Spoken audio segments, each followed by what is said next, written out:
Assalamualaikum warahmatullahi wabarakatuh. Waalaikumsalam warahmatullahi wabarakatuh. Alhamdulillahi rabbil alamin wa bihi nasta'inu ala umuri dunya waddin. Wassalatu wassalamu ala asyrafil anbiya'i wal mursalin sayyidil ghurril muhajjalin wa ala alihi wa ashabihi ajma'in. Amma ba'du, para guru, para orang tua, para sepuh, para bini sepuh, bil khusus orang tua kita di lingkungan Masjid Jami'an Mujahidin ini, mata Allah tula hayatihim, Allah bahagiakan kelak di dunia dan akhirat, amin ya rabbal alamin. Sampailah kita di halaman 61 di Al-Maqalah As-Sadisah, ada di baris ke-12 dari bawah. Ketemu?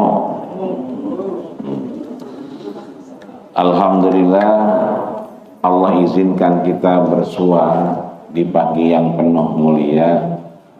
Mudah-mudahan Allah jadikan kita bagian min ahlil ilmi, orang-orang yang mendapatkan anugerah keilmuan, dan dengan ilmu itu Allah berikan kita cahaya hati, Allah terangkan hati kita, Allah mudahkan urusan kita, Allah jadikan kita lebih baik keislaman kita dan lebih benar keberagamaan kita di hadapan Allah Subhanahu wa ta'ala. Orang tua kita yang sudah tiada, Allah tempatkan di tempat yang terbaik di sisinya. Yang masih ada, DKM Masjid Jami'al Mujahidin beserta jajaran dan stafnya, Allah jadikan semua yang dilakukan pagi hari ini mizanil hasanah, catatan amal soleh di hadapan Allah Subhanahu wa ta'ala, dan Allah berikan kita rezeki nikmat istiqomah subuh berjamaah, istiqomah beribadah di hadapan Allah Subhanahu wa ta'ala, istiqomah tidak terlalu cinta dengan apa yang Allah suguhkan di dunia. Istiqomah mudah-mudahan mengantarkan kita kepada husnul khatimah, amin ya rabbal alamin. Maka di Al-Maqalah As-Sadisah ini Imam Nawawi menyebutkan qala alaihi salatu wassalam, baginda kita Rasulullah sallallahu alaihi wasallam berpesan. Tidak disebutkan sanadnya, misalnya dari Muslim, kemudian Imam Bukhari ngambil dari gurunya Abdullah bin Maslamah dari gurunya Abu Zinan dari gurunya Anas bin Malik dari gurunya A'raj dari gurunya Abdurrahman bin Sakhar Ad-Dawsi.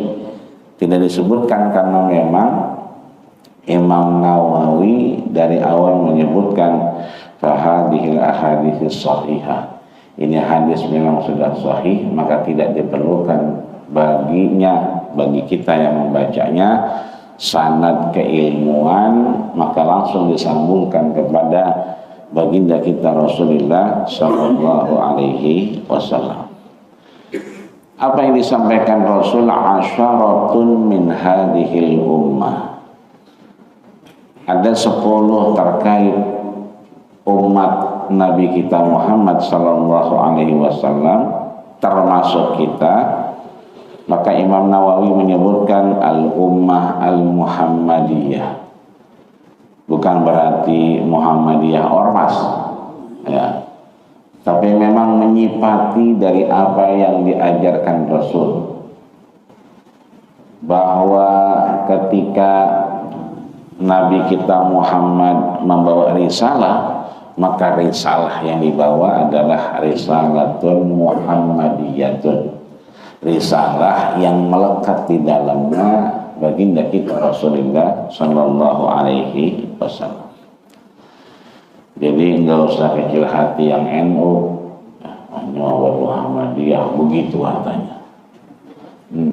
Ayo di Matang nggak mengapa itu Masjid Muhammadiyah begitu katanya.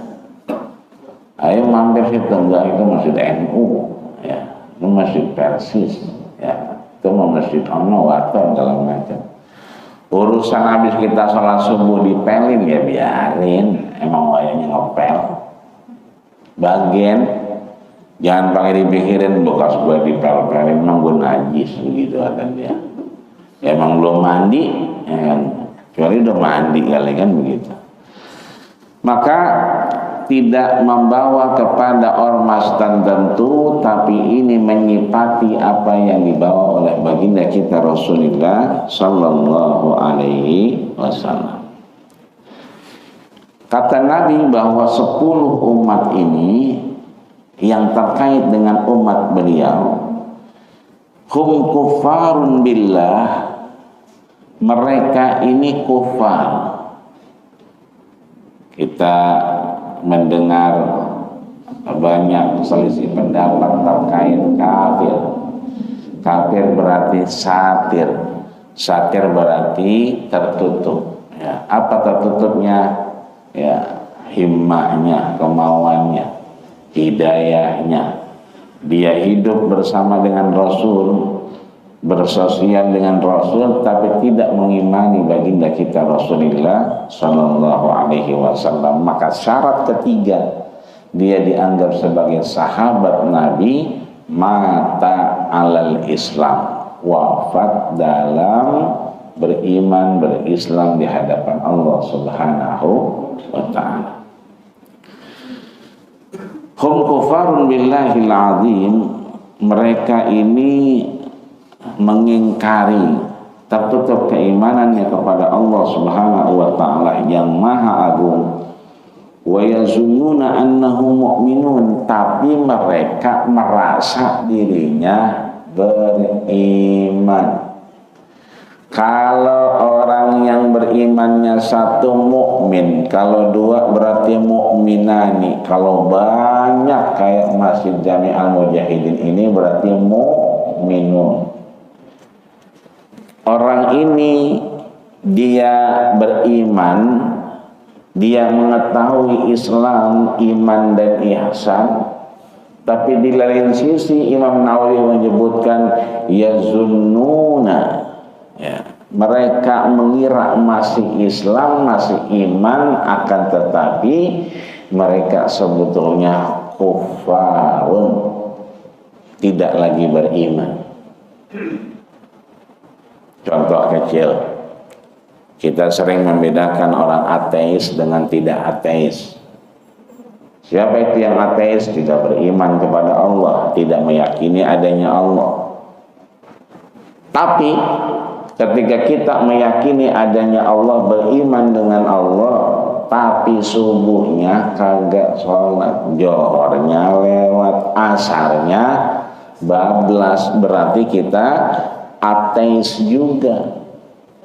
Bahkan lebih parah daripada ateis secara teoritik. Kita secara prakteknya ateis, di lidah beriman, di lidah kemudian menyaksikan, tapi johor kagak, subuh juga lewat, apalagi maghrib repot. Maka sebetulnya kita lebih dari kafir, tapi ateis praktis. Praktisi ateis. Maka Rasul mewanti-wanti 10 ini agar kita kemudian tidak terjebak di dalamnya. Yang pertama disampaikan al-qatil li muslim au zimmi bi ghairi haqqin. Orang yang membunuh, baik itu muslim maupun yang tidak muslim, sehingga pembunuhannya ini tidak bisa dibenarkan.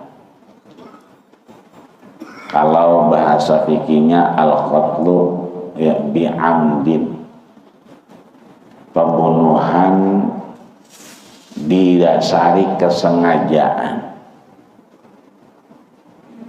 Babanya kontrakannya banyak, diboncengin.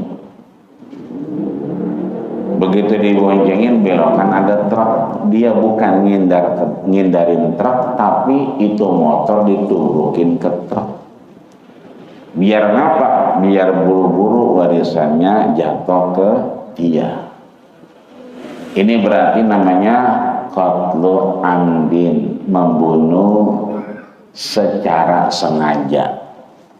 Padahal dia masih bisa belok, kata dia sekalian aja dah, biar besok gampang narik kontrakannya. Tapi di lain sisi, ya kan, diboncengin juga babanya. Udah perjalanan jauh, orang pakai helm. Alasannya emang lagi gerah bener, cuaca lagi panas. Tiba-tiba tiang listrik ditubruk, ngantuk. Dibilang sengaja, ya nggak sengaja. Tapi kan posisinya kagak pakai helm, perjalanan jauh, kemudian tiang listrik ditubruk, maka boleh jadi indikasinya adalah qatlu amdin, pembunuhan disengaja meskipun unsurnya tidak disengaja. Nah dari sini bisa jadi orang ini hilang haknya karena ada perilaku yang menghilangkan nyawa seseorang. Jadi kan yang pertama urusannya orangnya kudu mati dulu. Ada orang bicara A, bicara B, yang mana yang ini. Pas kita tanya yang mati siapa, belum ada yang mati. Berarti nggak ada urusan sama harta. Yang kedua, positioning dia, status dia dengan yang mati. Apakah dia istri secara sah atau istri kemudian udah pisah dengan alasan dulu baba lu lagi zaman susah sama gua. Tapi kan begitu dia wafat, statusnya udah mantan istri, maka positioning dia nggak nyambung dengan orang yang mati. Ketiga itu ada unsur yang kemudian menghilangkan nyawa orang, maka ditaruh di awal sama Rasul. Jangan sampai kita ini al-qatil muslim, kita menjadi membunuh seseorang dengan sengaja. Aw adamiin bi ghairi haqqin, atau menghilangkan nyawa orang, ya kan, dengan sengaja. Yang sekarang banyak orang lahiran, anaknya yang satu ya 11, yang satu 9. Begitu adiknya mau sesar, kata dia, ngono aja 11 aman-aman aja, yang gini aja 9 lancar-lancar aja, udah ngeden aja, emang lo malas ngeden, begitu katanya. Akhirnya tuh bocah suruh ngeden. Akhirnya apa? Kalau ngedennya kelamaan, kira-kira jantungnya makin cepat atau makin lemah? Capek. Akhirnya yang ngeden capek, diedenin juga capek. Makanya biasanya dipanggil keluarganya, ini mau pilih mana? Pilih, begitu keluar diurusin apa rapi, tapi kagak ada suaranya. Atau yang kedua, diurusin tapi memang resikonya berat. Ngapain? Kudu ke Cipadu. Nyari apa? Nyari resleting. Ditindak, disesar, dibedah. Makanya kalau mau sesar bocah sekarang, jangan lupa mampir ke Cipadu. Nyari apa? Resleting. Jadi ntar kalau dia sesar lagi, tinggal dibuka resletingnya, keluar tubuhnya. Kan sekarang begitu, asal beranak dibedah brojol anaknya, ditutup lagi, dilem lagi. Maka biar lemnya kagak hilang, pakai resleting. Biasa-biasa dia menden, udah keluarin aja pakai resleting. Nah, kita yang bertahan dengan keinginan kita, maka ulama menyarankan dua. Satu, ada tindakan yang kemudian atas analisa dua dokter yang spesialis. Kedua, kejadiannya bukan, ya kan, bukan eksidentil. Kemarin begini, kemarin begitu, tapi harus analisa hari itu. Jangan sampai kita menjadi pembunuh dari hal yang kemudian tidak diinginkan. Maka di sini kita diminta untuk memperhatikan jangan sampai ya kemudian kita menghilangkan nyawa orang. Kalau di grup warga di RT RW itu banyak WhatsApp yang dikirim, lakinya lagi duduk, bininya bawa kopi. Kata lakinya, "No, maafinnya. Yang kemarin gue nyesel banget. Mudah-mudahan lo redo." Begitu kopinya mau diambil lagi sama bininya. Kata lakinya, "Kok diambil? Ada racunnya."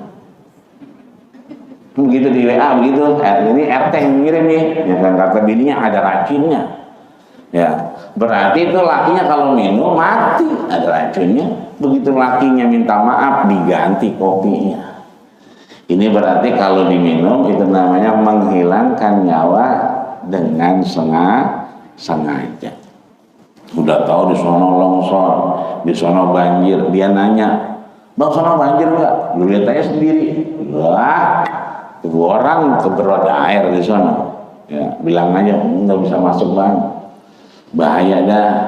Lebih baik putar balik, meskipun sebetulnya masih bisa jalan, tapi menjaga lebih baik daripada mengobati. Ini satu. Yang kedua, wasahir.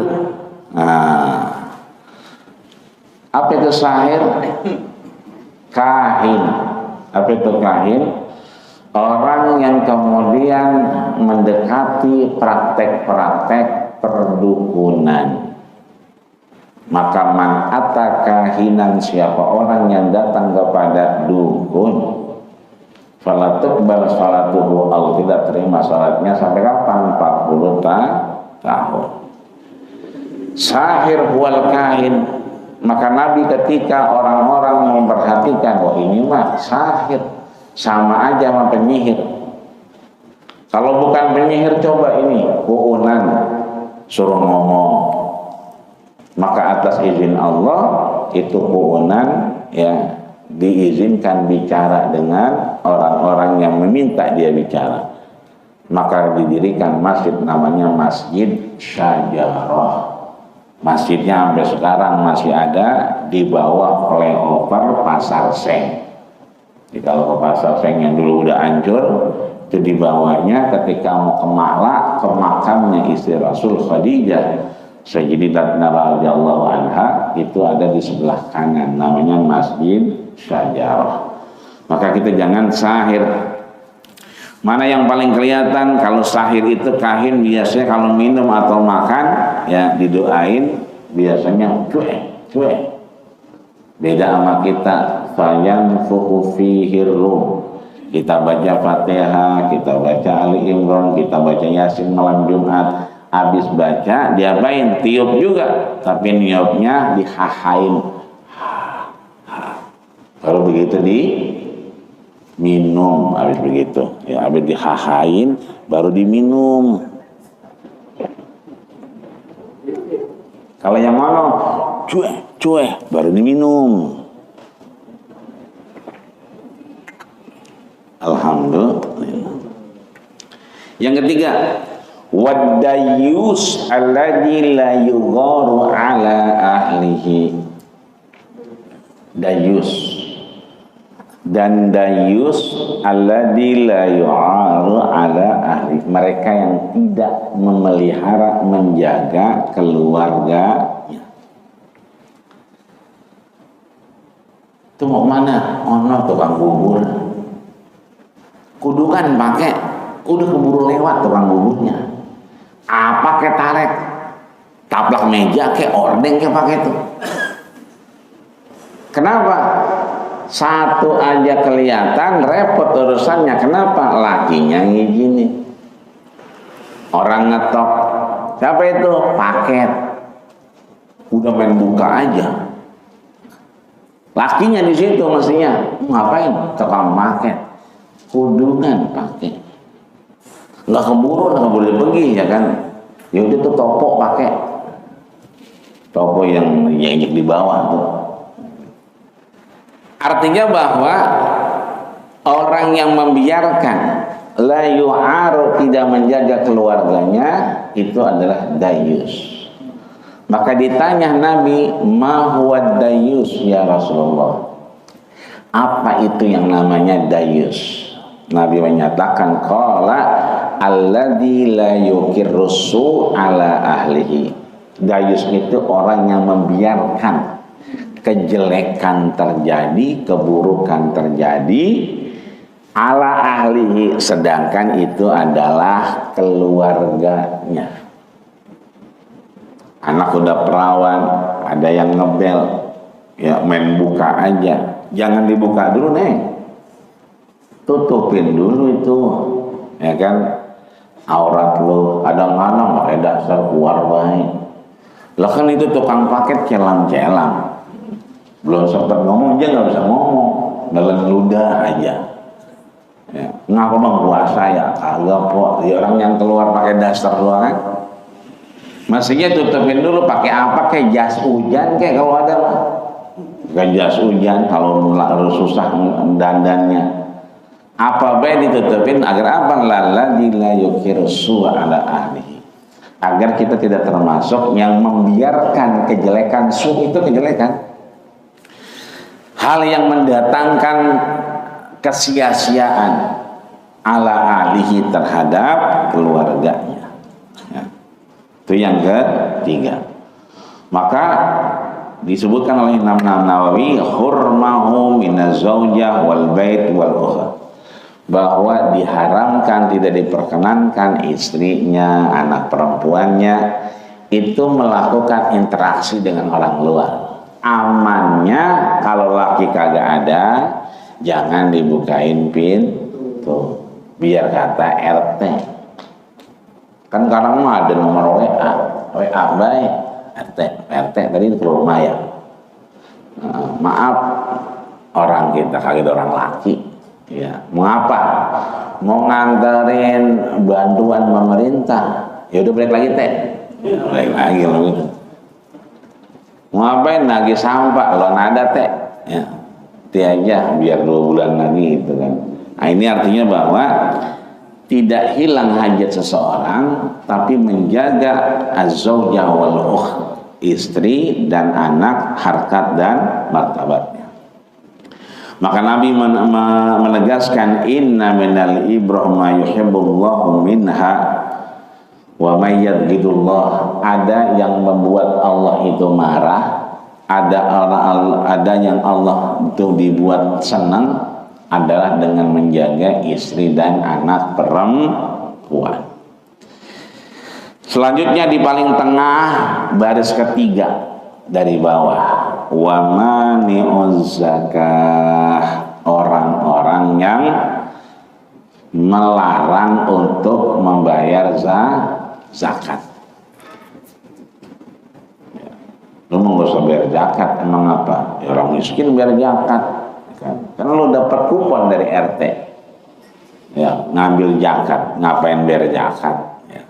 Padahal namanya zakat itu wajib likulli muslimin wa muslimatin. Dia wajib baik orang laki-laki, perempuan, ghaniyin au agna, dia itu berkecukupan atau tidak, miskin atau fuqara, dia tetap kemudian wajib zakat. Hanya saja nanti Allah berikan kesempatan, maka yang bayar zakat 3,5 dikasih 5 kilo, dikasih 10 kilo. Bahkan ada amplopnya, ada sarungnya, gajah depro. Itu artinya kewajiban jalan, hak juga diberikan. Selanjutnya di baris di halaman 62 baliknya, Wasyaribul khamri, yang hitam-hitam aja dibacanya, baris kedua. Wasyaribul khamri, orang yang meminum khamar. Nabi juga menegaskan syaribul khamri yahsuru wal kunuzu muklakun min ifati. Yang namanya orang kalau udah minum khamar itu tertutup fungsi akalnya. Maka minum khamar atau mabok fungsi akalnya hilang. Karena tujuan syariat adalah hifzul akli, menjaga akal. Sekarang minum susu sampai segalon. Kira-kira bagaimana kan? Iyalah, embek kemelekran dia. Maka fungsi akalnya juga enggak main. Bukan hanya minum khamar, minum susu kebanyakan juga menghilangkan akal. Ngopi segelas 2 gelas mah alhamdulillah. Tapi asal namu ngopi, pindah bangku ngopi. Lah itu seharian bisa 20 rumah sampai malam namu. Lah 20 kopi. Nah kalau ke 20 kopi kan digabungin lah segalon kecil juga itu. Itu berarti ngopi menghilangkan fungsi akal. Maka khamarnya menghilangkan fungsi akal, tapi indikasi yang memungkinkan hilang akal juga dicegah menurut baginda kita Rasulullah sallallahu alaihi wasallam. Selanjutnya, wa may yajibu alaihil hajja falam yahuj. Itu di bawah yang baris ketiga tuh. Wa may yajibu alaihil hajja falam yahuj. Dia udah wajib haji tapi tidak berangkat haji. Maka orang ini kemudian diingatkan oleh Rasulullah sallallahu alaihi wasallam sebagai bagian orang yang sebetulnya dia beriman asalnya, karena dia kemudian wajib haji. Tapi ketika tidak berhaji, maka dia sebetulnya sedang tidak beriman, kafir kepada Allah Subhanahu wa ta'ala. Maka kalau pengen daftar haji, ada perasaan pengen daftar, mah daftar aja. Jangan mikirin 30 tahun nunggunya. Sekarang umur udah gocap. Berarti kalau berangkat umur 80. Masih ada umur kali daftar. 80 tahun. Kalau daftar berarti 110 tahun. Masih ada kali umur. Sebab ada orang berangkat kemarin 125 tahun. Nah, umurnya 85, mau daftar. Nah, bisa 915 tahun. Kalau pengen daftar aja. Sebab kalau udah daftar besoknya batal, boleh. Tapi kalau mau daftar kita kagak daftar, falam yahuj, dia kemudian tidak mengeksekusi, maka dia beriman menurutnya, tapi kufar menurut Allah Subhanahu wa ta'ala. Jadi kalau sekarang udah tua pengen haji, berangkat aja daftar. Karena memang tidak ada unsur atau kewajiban kita hilang darinya. Besok seminggu lagi ada kebutuhan mau diambil, boleh. Tanda tangan, uangnya cair. Tahun depan misalnya pengen renovasi, ya silakan, boleh. Yang penting begitu dia daftar ngantri lagi. Artinya sampai wafat pun itu boleh diteruskan sama ahli warisnya, anaknya, bininya, atau yang terdekat darinya, atau mau dicairkan juga boleh. Artinya menjadi harta waris bisa, wasilah berangkat ke Baitullah bisa, tanpa kemudian ada kendala. Beda sama dulu. Dulu kalau orangnya bukan dia, ya gugur. Kalau sekarang bisa digantiin, bisa dibadalin sama ahli waris. Kemudian di bawahnya wasai fil fitan, orang yang menyebarkan fitnah. Kalau benar omongannya, ya dia jadi fitnah. Enggak benar omongannya, dia jadi gibah. Maka man nafasa an mu'minin kurbatan min kurabid dunya nafasallahu lahu anhu yaumal qiyamah. Kalau orang tahu kejelekan orang, ketidakbaikan orang, maka dia nafasa an mu'min, menahan itu karena dia beriman, kurbatan min kurabid dunya, sesuatu yang tidak enak di dunia, nanti di akhirat dia yang kemudian ditutupi kejelekannya. Jadi kalau orang nggak tahu, jangan ditanya, emang lo nggak tahu? Nggak usah. Biar dia tahu bukan dari kita, sebab kalau dari kita berarti kita sedang tidak beriman. Karena dasar semua kejadian ini itu baru akan terjadi kalau atas izin Allah Subhanahu wa ta'ala. Maka biar aja, nggak usah kita merasa yang paling tahu sehingga ada hal yang kurang pantas kita sampaikan. Padahal nantinya dia juga akan tahu juga, karena Allah berikan satu keyakinan kepada kita agar tidak keluar dari kemukminan. Selanjutnya waba'i'us silah min ahlil harbi, dia menjual alat perang kepada orang yang berperang. Ya, berarti ada indikasi pemihakan, ada indikasi propaganda, ada indikasi namimah adu domba, karena unsurnya adalah cuan, unsurnya adalah laba. Maka biasanya yang mendorong kepada laba, sesuatu yang menguntungkan, itu cenderung mendorong kita untuk berpihak. Maka lebih baik tidak bagian orang yang berpihak. Selanjutnya wanakihul mar'ah, orang yang kemudian bukan menikahkan perempuan tapi berhubungan dengan perempuan. Perempuan yang bagaimana? Ya, fi duburiha, orang yang kemudian berhubungan bukan pada tempatnya. Ya. Biasanya ketika kita melakukan aktivitas dulunya sendiri sekarang berdua, maka diatur nisa'ukum harsul lakum fa'tu harsakum anna syi'tum, bahwa yang namanya istri kita adalah bagian dari ladang yang kita garap. Maka fa'tu harsakum anna syi'tum, diatur dengan kebaikan, bukan hanya dengan kebebasan tapi dengan etika dan moral.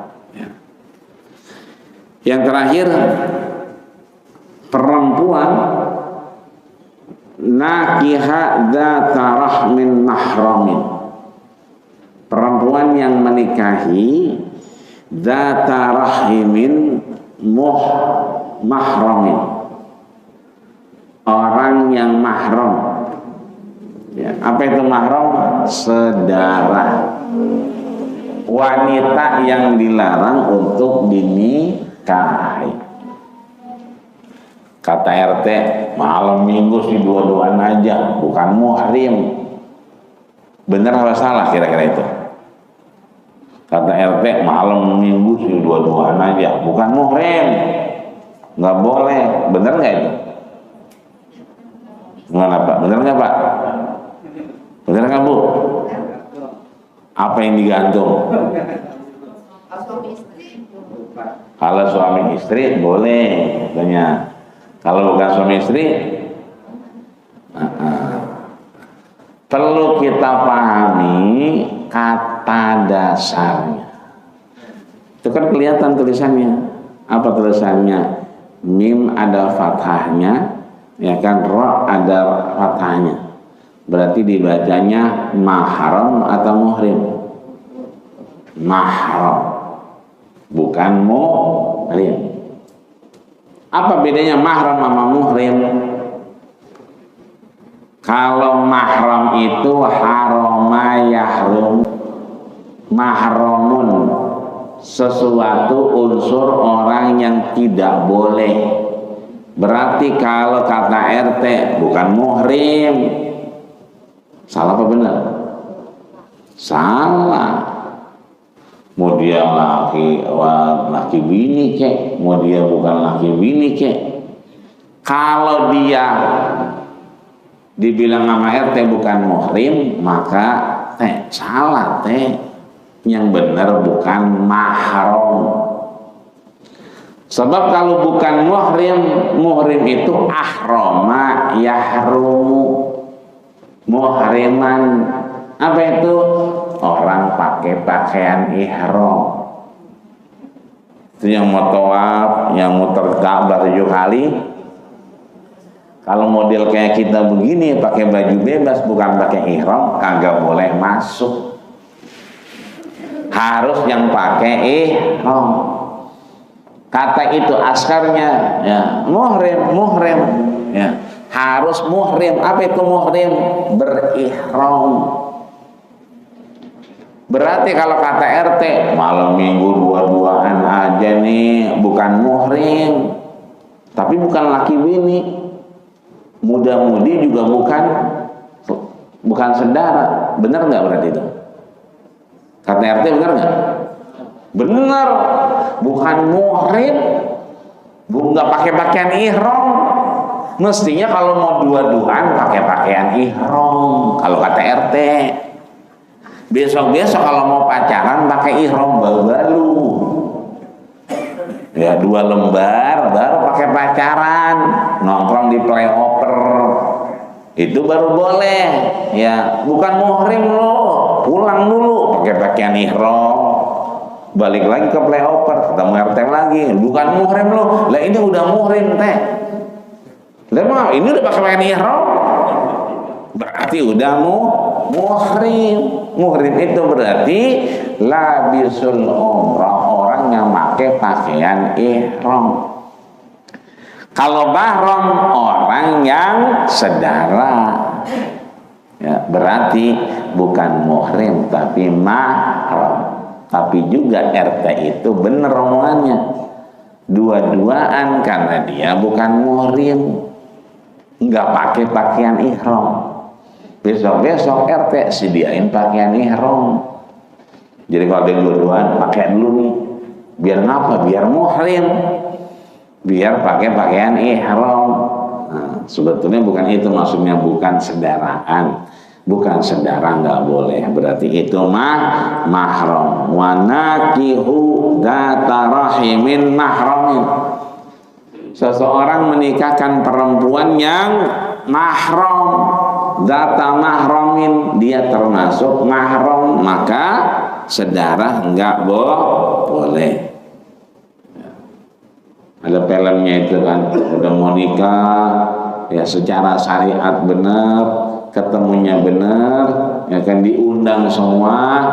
Begitu mau akad nikah, ada orang yang keluar angkat tangan masuk rumah, tidak sah. Kenapa? Dikeluarkan surat bahwa dia dulunya ketika bayi emaknya nyusuin nih bocah. Karena emaknya ini bocah, wanita karir, urusannya banyak, dititipin, disusuin, dan dia ngeliat. Maka dari itu anak ini sesusuan.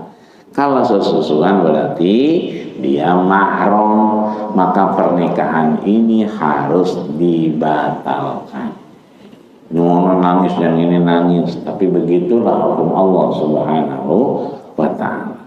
Maka orang yang menikahkan data mahramin, dia tahu bahwa ini mahram, dinikahkan aja saking cinta dan sayangnya, aywatiin di qarabatin mahramin, sampai akhirnya. Kalau suami istri kan kemudian ya melakukan aktivitas suami istri, maka sebetulnya gairihi, Ya, ini orang sebetulnya sedang tidak beriman.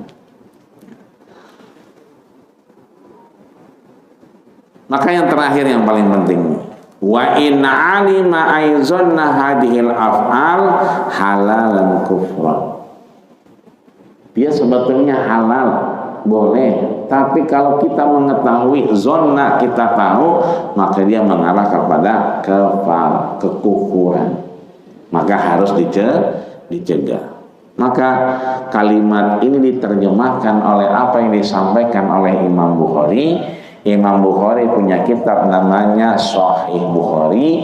Di dalamnya ada kitab terkait apa yang menjadi orang beriman tapi sebetulnya tidak beriman. Apa kata Imam Bukhari? Khauful mu'min ayyahbata amaluhu fahuwa la yashkur. Kekhawatiran Rasul kepada orang yang beriman, ayyahbata amaluhu, amalnya batal, amalnya gugur, enggak jadi apa-apa amalnya, fahuwa la yashkur, akan tetapi dia tidak merasakannya. Nah, jangan sampai kita enggak ngerasa nih, tapi sebetulnya yahbata amaluhu, amalnya batal, amalnya gugur. Ini saja mungkin yang dapat kita sampaikan terkait 10 hal yang harus dijaga, karena dia sebetulnya memasukkan diri kita menjadi orang yang beriman, tapi ketika dilakukan kita termasuk orang yang tidak beriman. Sampai sini ada yang ditanya? Enggak ya? Alhamdulillah. Kita tutup dengan sama berdoa kepada Allah Subhanahu wa taala dengan membacakan Fatihah kita, menghantarkan kepada ridho Allah Subhanahu wa taala. Wa ila mana wa abaina wa ummahatina wa ajdadina wa masyayikhina wa muallimina wa khususan ila mana wa almarhum wa ila almarhumah wa ila almarhum wa ila almarhumah wa min furuhihim wa ansabihim wa afadihim sunnal Fatihah. A'udzu billahi minasy syaithanir rajim. Bismillahirrahmanirrahim. Alhamdulillahirabbil alamin arrahmanir rahim maliki yaumiddin. Iyyaka na'budu wa iyyaka nasta'in ihdinas siratal mustaqim siratal ladzina an'amta 'alaihim ghairil maghdubi 'alaihim waladdallin. Wa'fu 'anna ya Rahman, wa'fu 'anna ya Rahim, wa'fu 'anna ya Karim. Allahumma ij'al jam'ana hadza ya Allah jam'an marhuma wa min bahidihi tafarruqan ma'suma. Ya Allah, jadikanlah kami yang hadir ini orang-orang yang maksum. Kau ampuni, kau gugurkan dosa dan khilaf kami. Allahumma lakal hamdu ya Allah wa ilaikal mustaka. Ya Allah, pagi hari ini kami memuja dan memujimu. Wa ilaikal mustaka, kepadamu lah kami mengadu. Wa antal musta'an, wa antal musta'an, wa antal musta'an. Engkaulah yang maha penolong ya Allah. La haula wa la quwwata illa billahil aliyyil azim. Rabbana ighfir lana wa liwalidayna warhamhuma kama rabbayana shighara. Rabbana hab lana min azwajina wa dzurriyyatina qurrata a'yun waj'alna lil muttaqina imama. Rabbana atina fid dunya hasanah wa fil akhirati hasanah wa qina adzabannar. Wa tawaffana mal abrar ya aziz ya ghafar. Walhamdulillahi rabbil alamin. Kita tutup dengan doa kafaratul majlis. Subhanakallahumma wa bihamdika asyhadu an la ilaha illa anta astaghfiruka wa atubu ilaik. Terima kasih segala perhatian. Mohon maaf kekurangan. Usikum wa nafsillahi faqad fazal muttaqun. Assalamualaikum warahmatullahi wabarakatuh. Terima kasih sudah berkunjung di channel ini. Jangan lupa untuk like, komen, dan subscribe agar tidak ketinggalan pada video-video menarik lainnya.